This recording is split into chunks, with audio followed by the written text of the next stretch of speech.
En esta sección haremos los teoremas. Hay 3 teoremas con nombre que son muy importantes, que son el teorema de Green, Stokes y el de Gauss. Así que bueno, empecemos. Y son teoremas que relacionan básicamente integral, por ejemplo el de Green, integral de área con integral de línea, el de Stokes, integral de superficie con integral de línea, y el de la divergencia, integral de superficie con integral de volumen. Entonces vamos a necesitar en algunos casos introducir algunas definiciones para poder entender estos teoremas. Entonces veamos el primero, el teorema de Green, que dice lo siguiente. Si tengo F un campo en R2, C1, y de una región simple, recordemos que era una región simple, una región que es de tipo 1 y de tipo 2 al mismo tiempo, o sea que está descrita por curvas alfa 1, alfa 2, beta 1, beta 2 continuas, definidas de alfa 1 y alfa 2 de AB en R y beta 1, beta 2 de CD en R, y tal que, bueno, la región D la describo así, como el X que se mueve entre A y B y el Y entre alfa 1 y alfa 2, y también se describe como Y que se mueve entre C y D y el X se mueve entre beta 1 y beta 2. Acá tengo más o menos dibujado para que vean. El primer caso es el Y se mueve entre alfa 1 y alfa 2 o entre beta 1 y beta 2, el X, así. Y bueno, entonces el teorema de Green dice que el integral del campo este que empezamos de tipo C2 en el borde de la región es lo mismo que hacer la integral de derivada de Q respecto de X menos derivada de P respecto de Y en la región. Acá fíjense que estoy planteando una integral de área, o sea, de dx de dy, y acá una integral de línea. El borde va a ser la curva gamma que a veces aparece acá en los libros. ¿Ves? Lo único que la curva gamma o el borde tiene que estar parametrizado de la siguiente forma. Tengo que describir el borde de la forma que siempre que camino por el borde, la mano izquierda me queda para adentro de la región. O sea, parametrizado en sentido antihorario. Bueno, empecemos a hacer la demostración. Entonces tomemos gamma 1 y gamma 2 parametrizadas de la siguiente forma. Como estamos descritas por alfa y alfa 1 y alfa 2, esta curva la puedo escribir como T alfa 2 y esta T alfa 1. ¿Está bien? T alfa 1 de T y T alfa 2 de T con T que se mueve entre A y B. Fíjense que cuando lo describo así estoy diciendo alfa 1, T alfa 1 de T lo estoy recorriendo así y T alfa 2 así la estoy recorriendo. O sea, este pedacito no está en sentido antihorario, pero bueno, la estoy parametrizando así. Sus derivadas, que son los ingredientes que voy a necesitar para hacer las integrales de línea, acuérdense, es 1 alfa 1' de T y 1 alfa 2' de T. Por lo tanto, la integral de f en el borde de la región, que es f en la curva gamma, va a ser hacer la f, la integral del campo, a lo largo de gamma 1 unión menos la gamma 2, para que me quede todo bien parametrizado. Esta es la alfa 1 y o sea, esta sería la gamma 1 y esta sería la gamma 2, pero lo tengo que recorrer al revés, por eso pongo menos gamma 2. Entonces, y recordemos que hacer la integral de f a lo largo de menos gamma 2 es menos la integral de la gamma 2. Entonces, estas cuentas tengo que hacer. Entonces, para facilitar la demostración, lo que hacemos es al campo lo vamos a escribir como suma de dos campos. El campo P0 y 0Q. Y entonces la integral de la f a lo largo del borde de la superficie, a lo largo de la curva gamma, va a ser la f en gamma, que va a ser la f, como es suma de dos campos, lo puedo escribir así. Integral de f a lo largo del campo P0 más la integral de la gamma a lo largo del campo 0Q. Entonces, nos quedemos con este pedazo y veamos qué nos da. Entonces hagamos f, o sea, mi campo es P0 a lo largo de la curva gamma, Y entonces, acuérdense que la curva gamma la podíamos ver como gamma 1 menos la gamma 2 y que va a ser hacer integral en gamma 1 de P0 menos la integral del P0 a lo largo del gamma 2. Y bueno, entonces evaluemos qué quiere decir hacer este campo en la curva gamma. Este campo en la curva gamma es P en T alfa de T, producto punto 1 alfa 1 prima. Eso era hacer la integral del campo a lo largo de una curva, era evaluar el campo en la curva, producto punto su derivada, diferencial de T. Y lo mismo para la gamma 2. T alfa 2, producto punto, la derivada. Entonces, al hacer eso, fíjense que como acá tengo un 0, hacer esta cuenta, el producto punto me queda P en T alfa 1 menos P en T alfa 2 de dt integral entre A y B. Y esto de acá es lo mismo que haber puesto, fíjense, hacer la integral entre alfa 2 de t y alfa 1 de t, derivada de p respecto de i en t de la función t i de di de dt. ¿Por qué? Fíjense, acá, esta integral de acá, veamos primero así, veamos que me da esto. Si yo tengo la derivada de p respecto de i, integro después respecto de i, eso va a ser p, o sea, por el teorema fundamental del cálculo, es la función p evaluada en los extremos. Bueno, ahí está. Entonces, fíjense que esto es derivo, integro, y bueno, por el teorema fundamental del cálculo es evaluar la p en los extremos, así. Y por otro lado, y acá fíjense que como tengo el alfa 2 abajo y la alfa 1 era la que estaba, es más chica que alfa 2, entonces tengo que cambiar el signo a esta integral y me queda el menos la integral entre a y b de alfa 1, alfa 2, deriva de p respecto de i, t de i de di de dt. Bueno, el t lo puedo poner con un x, y esto que me queda acá es la descripción de la región D. Entonces, haber hecho la integral de línea a lo largo de la curva gamma del campo P0 me dio uno de los sumandos de lo que yo quiero probar la igualdad. Entonces ahora hagamos la otra parte que nos está faltando, la integral a lo largo de la curva gamma de 0Q. Bueno, entonces ahí vamos a usar la otra parametrización, la parametrización de ver al D parametrizado por las curvas beta. Entonces, fíjense una cosa, acá cuando parametrizo la parametrización de D respecto de las curvas beta, la vamos a llamar gamma 3, gamma 4. Gamma 3 va a ser ir por T beta 1 y gamma 4 va a ser ir por la T beta 2. Nos vamos a mover, el T se va a mover entre C y D y así voy a describir. Y como siempre tengo que hacer en sentido antihorario, entonces la curva gamma 3 es la que voy a tener que dar vuelta en el signo, fíjense. Entonces yo voy a la integral del campo 0Q a lo largo de la curva gamma o borde de D, va a ser hacer ir menos gamma 3 unión gamma 4. Y entonces ahí cómo me queda parametrizado, o sea, es hacer menos la integral en gamma 3 más la integral en gamma 4. Y entonces menos la integral en gamma 3 es poner menos la integral entre C y D del campo 0Q evaluado en la curva beta 1 de t, y la derivada de esa curva es beta 1', 1. Y lo mismo pasa con la otra curva, que es la gamma 4, integral entre C y D de 0Q de beta 2 t, y derivo beta 2', 1. Entonces cuando hago el producto punto, fíjense que esta parte va multiplicada por 0 y esto se me va, se me desaparece eso. Y entonces me quedó, acá está la gamma 3, gamma 4. Entonces me quedó, cuando hago la cuenta acá, me quedo hacer la integral entre C y D de menos Q en beta 1 de t, más Q en beta 2 de t de dt.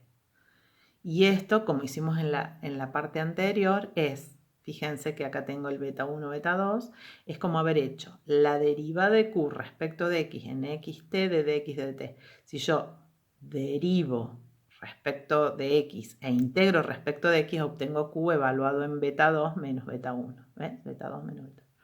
Entonces, este pedazo, esto es la descripción de la región D, y estoy integrando esta función de dos variables.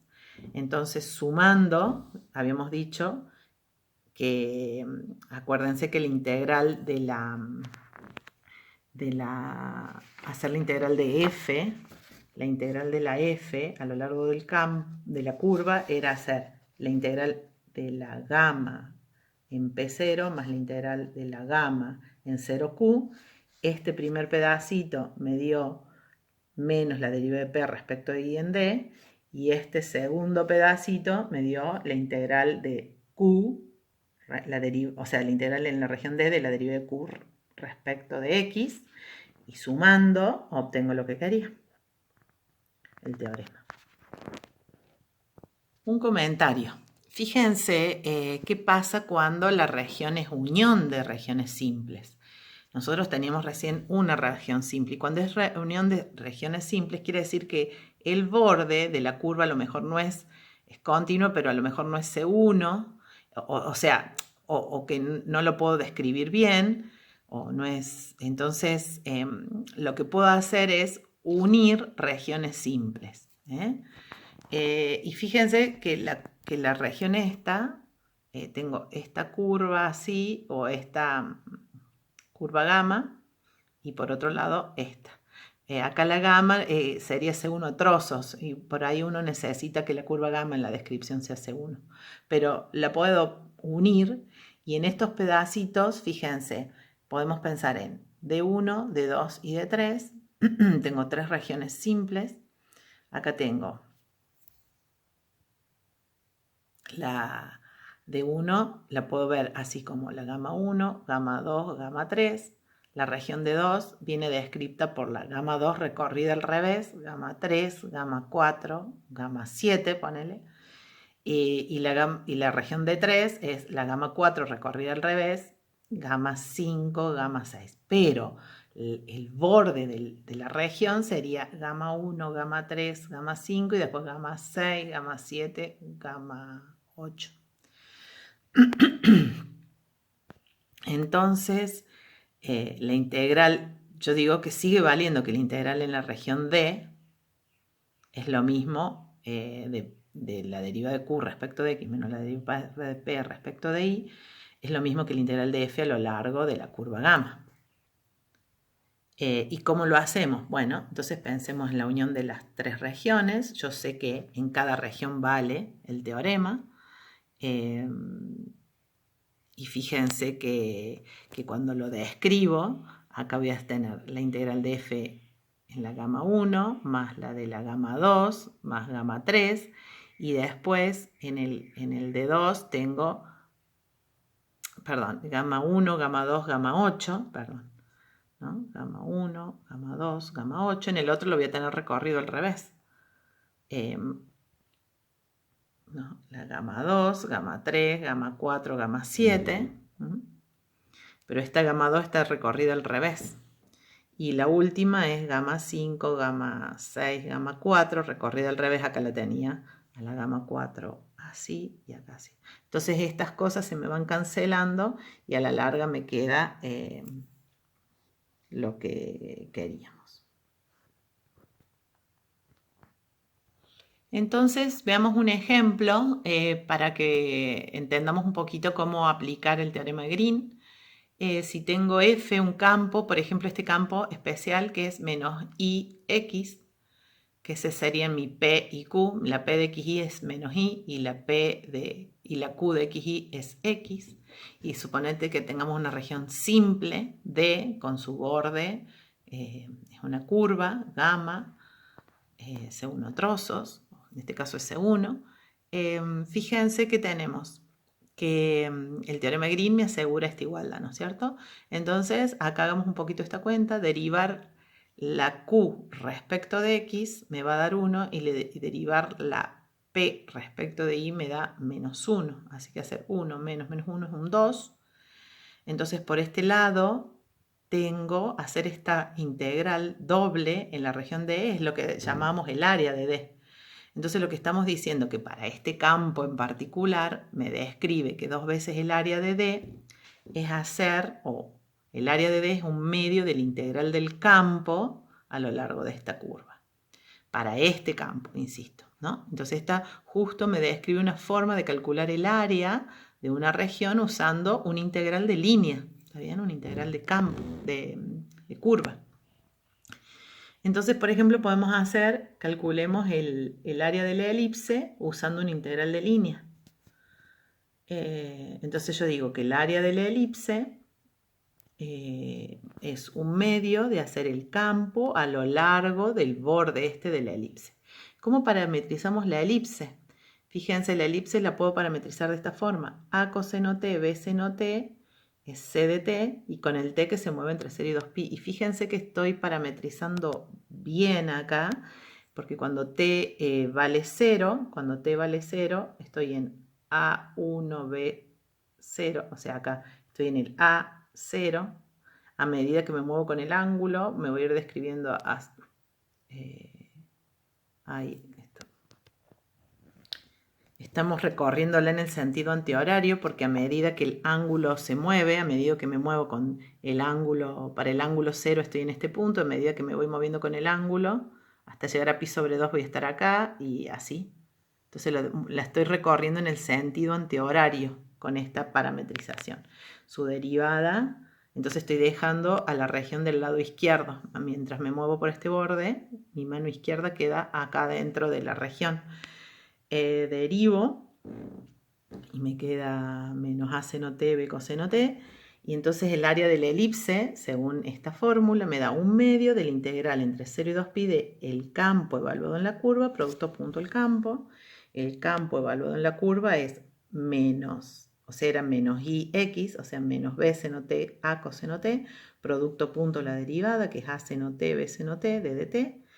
Y bueno, cuando hacemos este producto punto, acá me quedó seno, con los dos, me quedó AB seno cuadrado más coseno cuadrado, esto es 1, y integrar esto entre 0 y 2pi me dio A por B por pi, que es el área del círculo, eso ya lo habíamos calculado antes. Introducimos un par de definiciones que son, que es el rotor y la divergencia de un campo. Entonces ahora estamos con un campo, eso está solo definido para campos de R3 en R3. Un campo C1, no hace falta que sea C1, con que sea derivable para esta definición alcanza, pero bueno, pidamos un poquito de más. Dado un campo de R3 en R3, defino la divergencia, hacer la derivada de la F1 respecto a X1 más la derivada de F2 respecto a X2 más la derivada de F3 respecto de X3. Entonces la divergencia es la derivada de F1 respecto a X1 más la derivada de F2 respecto a X2 más la derivada de F3 respecto a X3. Y el rotor de F es este campo, es un campo que es hacer derivada de F3 respecto a X2 menos la derivada de F2 respecto a X3 menos la derivada de F3 respecto a X1 menos la derivada de F1 respecto a X3, derivada de F2 respecto a X1 menos derivada de F1 respecto a X2. Una forma de recordar cómo van a ser estas dos nuevas funciones que estamos definiendo, fíjense que dado el campo de R3 en R3, la divergencia va a ser una función que sale de R3 en R porque al final sumamos las tres derivadas. En cambio, el rotor es otro campo, ¿no? Cuando lo defino es algo de R3 y me vuelve a quedar en R3. Una notación, cómo hacer para recordar cómo era la divergencia y el rotor. Si llamo a este operador que ya lo hemos definido antes, la nabla, que es, o el gradiente, ¿no? La nabla es el gradiente, pero sin poner la F. Nabla es el operador derivada respecto de X1, derivada respecto de X2, derivada respecto de X3.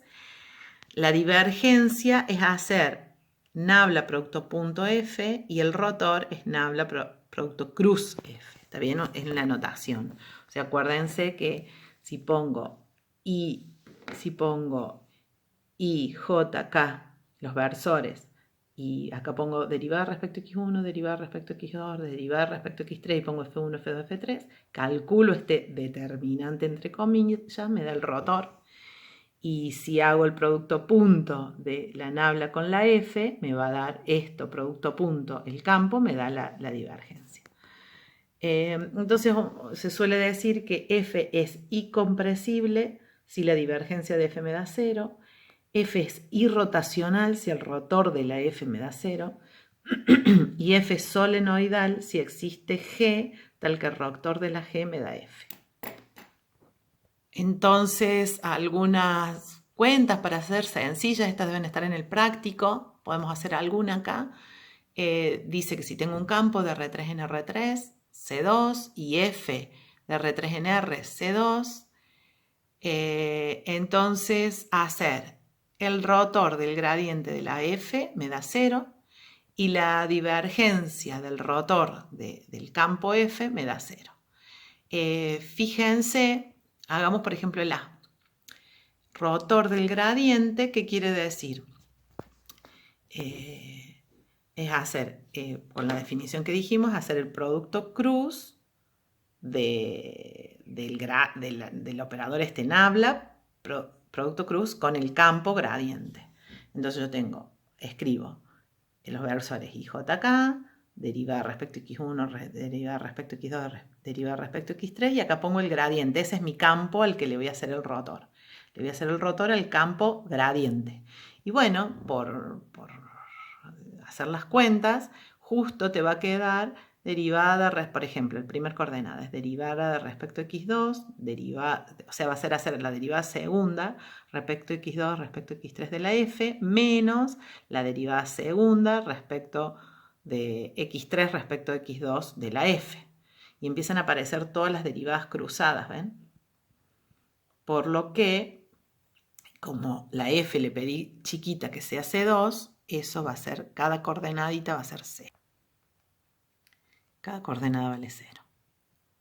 Entonces, y bueno, el B lo dejamos de ejercicio. Es hacer el rotor y a eso, después que hice el rotor, hagan la divergencia y van a ver que bueno, la cuenta es muy sencilla. Es aplicar las definiciones, de paso nos viene bien para recordarlas. Entonces, una primera proposición, vamos a probar la A, la B, la voy a dejar escrita acá en las notas para que las vean ustedes. Pero la proposición A dice lo siguiente: si tengo un campo de R3 en R3, C1, tal que el rotor de ese campo me da 0, entonces existe phi de R3 en R, C2, tal que el gradiente de la phi me da la F. Es decir, F es conservativo. Lo que estamos diciendo, existe función potencial. Bueno, fíjense una cosa que para observar acá, estamos pidiendo que el dominio sea todo R3 y el hecho de que el rotor de la F me dé 0 van a ser, lo que le estamos pidiendo es que todas las derivadas de las FI respecto de XJ coincidan. La derivada de FI respecto a XJ coincide con la derivada de la FJ respecto de XY. O sea, este teorema en sí, con todo lo que hemos visto, ya lo sabemos. Pero lo que está bueno es que vamos a probar cómo calcularlo. O sea, vamos a dar la solución para el campo en R3 cuando tengo que el dominio es todo R3 o por lo menos un rectángulo. Entonces una cosa, fíjense, rotor igual a 0 quiere decir que la derivada, que cada coordenada de estas me da 0. Cada coordenada me da 0, o sea, estamos diciendo derivada de f3 respecto a x2 es igual a la derivada de f2 respecto a x3, la derivada de f3 respecto a x1 es igual a la derivada de f1 respecto a x3, y la derivada de f2 respecto a x1 es igual a la derivada de f1 respecto a x2. O sea, esa es la hipótesis, mi dominio es todo R3, sabemos porque es simplemente conexo que eso es lo que nos alcanza, no, es suficiente para pedir para decir que el campo sea conservativo. Lo estamos diciendo de otra forma. Rotor 0 implica el campo conservativo en R3.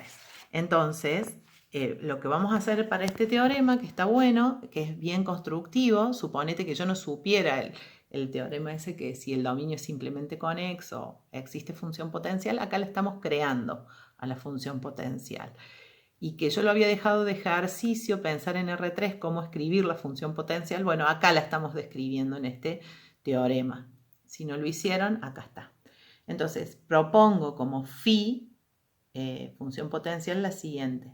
Hacer la integral entre, tomemos un punto fijo ABC en R3 y hagamos la integral entre A y X1 del F1 de T, X2, X3 de dt, más la integral entre B y X2 de la F2 de A, T, X3 de dt. En esta agarro la F1 e integro en la variable 1, sería. Acá dejo fijo ya a la variable 1 como una constante, integro en la variable 2, la F2 la integro en la variable 2, y después en el otro dejo fijo la variable A y B, o sea, la X y la Y la dejo fijo, constante, integro en la tercera variable. Entonces, lo que tengo que ver para esta F, para esta phi, así definida, tengo que probar que la derivada de la phi respecto de x1 me da la f1, la derivada de la phi respecto de x2 me da la f2 y la derivada de la phi respecto de x3 me da la f3. Entonces tengo que tratar de probar eso. Empecemos con la primera. Intentemos ver que la derivada de la phi respecto de x1 me da la f1. Entonces, de ver la phi como está descrita, analicemos lo siguiente. Los dos segundos términos, acá, esto no depende de x1 y esto tampoco depende de x1. Fíjense, no me aparece x1 en ninguno. Entonces, derivar todo esto respecto de x1 es solo derivar este pedazo respecto de x1. Esto se hace en 0. Y la derivada de esto respecto de x1 por el teorema fundamental del cálculo, o sea, estoy derivando respecto de, tengo esta función que integro en esta variable y cuando la derivo es la derivada, es la de adentro evaluada en el extremo, ¿está bien? Es el teorema fundamental del cálculo.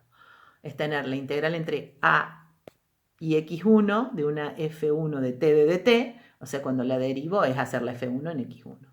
Entonces, la primera derivada es fácil y veamos las otras. Entonces ahora hagamos la derivada de la phi respecto de x2. Entonces tengo que derivar estas tres sumando respecto de x2. ¿Está bien? Ahí lo pongo.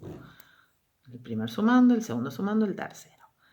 En el primer sumando, acá tengo que derivar respecto de x2. Estoy haciendo la integral en esta variable y la x2 está acá adentro. Entonces acá vamos a usar ese teorema que vimos que cuando si teníamos una otra variable acá, integrábamos respecto de la primera, por ejemplo, valía meter la integral adentro, la derivada adentro. Ese teorema se llama la regla de Leibniz. Entonces, esta integral entre a y x1 del f1 y derivar respecto a x2 vale derivar adentro. O sea, esto vale meter la derivada adentro de la integral. Y acá, para esta partecita todavía, vamos a ver un sumando más, acá voy a hacer el cambio de coordenadas, voy a hacer el cambio de que la derivada de f1 respecto de x2 es la derivada de f2 respecto de x1. ¿Está bien? Fíjense. Entonces, estoy haciendo la derivada respecto de la primer variable e integro respecto de la primer variable, o sea, por el teorema fundamental del cálculo, esto es, o por Barrow, perdón, es por Barrow, es f2 en x1 es evaluar acá menos la evaluar acá. Entonces f2 en x1, x2, x3 menos f2 en a, x2, x3. Entonces eso es el primer sumando. Cuando derive el primero, vale entrar la derivada adentro y uso la hipótesis de que el rotor es 0. Para el segundo sumando. El segundo sumando, estoy haciendo la derivada de x2, pero estoy integrando respecto a esa variable, ¿no? O sea, derivo respecto a x2 y acá tengo la función esta que integré, depende de x2. Integro esta variable, entonces lo que dice, este es el teorema fundamental del cálculo, que me dice que la derivada de esta función es la función de adentro evaluada en x2, ¿está bien? Y el tercer sumando, no hay x2, así que se me va a 0. Entonces, volvamos a ver, como dije, acá que había usado Barrow, me quedó así, más este, que es esto de acá. Entonces se me cancelan las A's, esta es donde tienen A, y me quedó que la derivada de la phi respecto de x2 es la f2. Entonces ahí probamos. Y para el tercer para hacer la tercera derivada, bueno, es muy parecido, tengo que usar 2 veces lo del rotor. Entonces tengo que hacer la derivada del primer sumando respecto a x3, del segundo sumando respecto a x3 y del tercer sumando respecto a x3. Entonces acá, como tengo la derivada de x3 de una función que tiene el x3 adentro, pero no estoy integrando respecto a esta variable, entonces, como dijimos por Leibniz, vale meter la derivada adentro. En este caso pasa lo mismo, vale meter la derivada adentro. Y este caso, como estoy integrando respecto de esta variable y derivo respecto de esa variable sería, ese es el teorema fundamental del cálculo y me queda la f3 evaluada, o sea, la derivada de esta función es la de adentro evaluada en x3. Pero entonces sigamos viendo qué pasa con estos dos que dije que vale meter la derivada adentro. Entonces acá metí la derivada adentro. Pero entonces acá vamos a usar que la derivada de f1 respecto a x3 es la derivada de f3 respecto a x1. Y acá también, que la derivada de f2 respecto a x3 es la derivada de f3 respecto de x2. Entonces al hacer ese cambio, el primer sumando me quedó la derivada de f3 respecto de x1 y estoy integrando t, x2, x3 de dt entre a y x1. Entonces estoy integrando en la primera variable y derivando respecto a la primera variable. Conclusión, eso es como, entonces uso Barrow y es evaluar la función en los extremos. En el segundo también pasa lo mismo, estoy derivando la función respecto a su segunda variable y la estoy integrando en la segunda variable. Entonces uso Barrow, que es igual a la integral de la f3 en los extremos, más lo que acarreamos de antes. Y entonces, por suerte, todo queda bien para que se cancelen. Este se cancela con este y este se cancela con este. Conclusión que la derivada de la phi respecto de x3 me quedó la f3.